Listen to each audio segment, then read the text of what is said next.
লা ইয়াক্তাসিল আহাদুকুম ফিল মাইদ দাইম, আল্লাহ নবী বলছেন যে তোমরা বন্ধ পানিতে নেমে গোসল করিও না। একটু ভয় লাগলো না? আল্লাহ নবী কি বললেন? লা ইয়াক্তাসিল আহাদুকুম ফিল মাইদ দাইম, তোমরা বন্ধ পানিতে নেমে গোসল করিও না। কখন?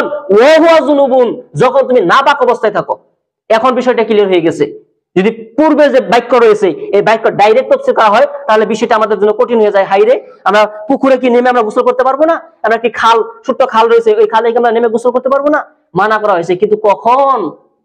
যখন ওয়া হুয়া জুনুবুন, যখন আপনি অপবিত্র থাকবেন, নাপাক অবস্থায় থাকবেন।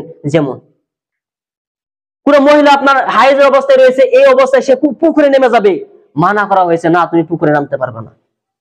কোন লোক আপনার ফরজ গোসল হয়ে রয়েছে, এই লোকটি গোসল করবে, ডাইরেক্ট পুকুরে নেমে গোসল, মানা করা হয়েছে, না তুমি ডাইরেক্ট এই নাপাক অবস্থায় তুমি পুকুরে নামতে পারবে না। যখন তুমি পুকুরে নেমে যাবে, তুমি যখন গোসল করবে তখন তোমার রোগ হতে পারে, এবং অন্য একটা লোক যদি এখানে এসে উযু করে তাহলে এই নাপাক পানিতে আপনার পরে সে উযু করবে। বিষয়টি কোনো ভেজাল না।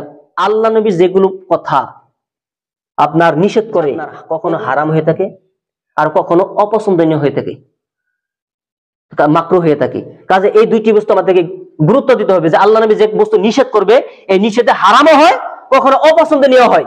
কাজে এটা মনে রেখে এই যে উলামাদের এই বাক্য নিয়ে, মানে বন্ধ পানিতে আপনার নেমে গোসল দেওয়া নাপাক অবস্থায়, এটা নিয়ে ইখতিলাফ রয়েছে উলামাদের মাঝে। আপনার প্রথমে আমরা যে ইখতিলাফ রয়েছে তা আমরা আলোচনা করব। তা হলো কি? ফাযাহাবা মালিকিয়া, মালিকিয়া মাযহাবের মতে কি? মালিকিয়া মাযহাবের মতে হচ্ছে যে এটা হারাম নয়। কোন ব্যক্তি যদি আপনার পুকুরে নাপাক অবস্থায় ফরজ গোসল অবস্থায় রয়েছে, কোন মহিলা আপনার ঋতুবতী অবস্থায় রয়েছে, তার ঋতু শেষ হয়েছে, এখন সে গোসল করবে, এই অবস্থায় যদি এই মহিলা ওই পুকুরে নেমে যায়, এটা হারাম হবে না, তবে মাকরুহ, অপছন্দনীয় হবে। এটা কার মতে? ইমাম মালিকের মতে। কিন্তু অন্য একটি মাযহাব রয়েছে, যেমন ইমাম আপনার হাম্বল এবং ইমাম জাহিরি, দুইটি মাযহাবের মতে কি? তা হচ্ছে সর্বদাই হারাম, কোনো পথই নেই। আল্লাহ নবী নিষেধ করছে মানে এটা হারাম। তারা দুইটি মাযহাবে এটা বলছে কি এটা হারাম, সর্বদাই হারাম। এখন আপনি বলেন মাযহাব শুনলাম চার মাযহাব, হানাফি মাযহাব, শাফি মাযহাব, মালিকি মাযহাব, হাম্বলি মাযহাব। এই জাহিরি মাযহাব কোথা থেকে আসলো? মাযহাব আমার এই চারটি মাযহাব নয়, মাযহাব অনেক রয়েছে, কিন্তু যে মাযহাবের অনুসারী কম হওয়াতে সময়ের গতিতে এই মাযহাবের অনুসারী শেষ হয়ে গেছে, কাজেই এই মাযহাব মারা গেছে, ওই পথেই মাযহাব মারা গেছে। এরকম যে অনেক মাযহাব মারা গেছে, কিন্তু এই যে চারটি মাযহাব রয়েছে, হানাফি, শাফি, মালিকি, হাম্বলি, এই চারটি মাযহাবের অনুসারী অনেক বেশি। আর সব থেকে বেশি অনুসারী হচ্ছে হানাফি মাযহাবের, সব থেকে অনুসারী হানাফি মাযহাবের বেশি। কাজে এই যে আপনার মাযহাব রয়েছে, এই মাযহাবের মতে হাম্বলি মাযহাব এবং ইমাম জাহিরি মাযহাব, এই ইমাম জাহিরির মতে এবং ইমাম হাম্বলের মতে এই দুইটি কি? সর্বদাই হারাম।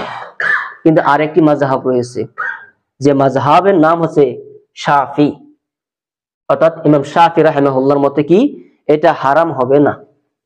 তিনি ভাগ করেছেন বুলবুল মারামের, তার কথায় বুলবুল মারামে একটা হাদিস এসেছে, 5 নম্বর হাদিসে, তাহারাতের যে বিষয় রয়েছে তাহারাতে এসেছে। তাহলে কি 5 নম্বর হাদিসে কি এসেছে? যে তিনি ভাগ করেছেন, পানির ভাগ করেছেন। বন্ধ পানিতে নাপাক অবস্থায় নেমে গোসল করার যে জায়গা থাকবে, পুকুর থাকবে, এই পুকুরে কতটুকু পানি রয়েছে এই পানির তিনি ভাগ করেছেন।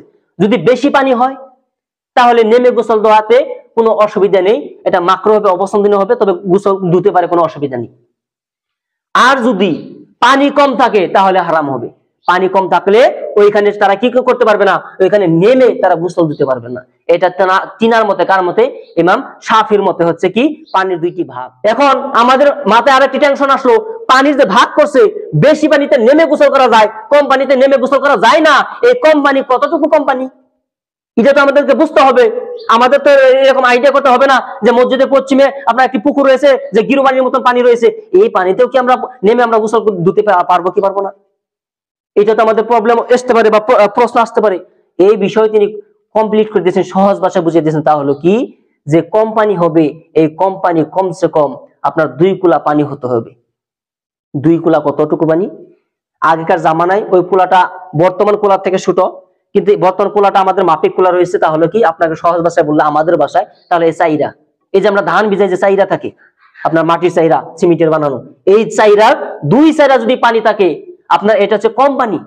কমসে কম কম পানি, এই 2 চেলা পানি থাকলে আপনি এখানে কি করতে পারবেন, আপনার ওযু আপনি নেমে গোসল দিতে পারবেন তাদের মতে। আর যদি এতে কম পানি হয় তাহলে আপনি ওখানে নেমে গোসল করতে দিতে পারবেন না।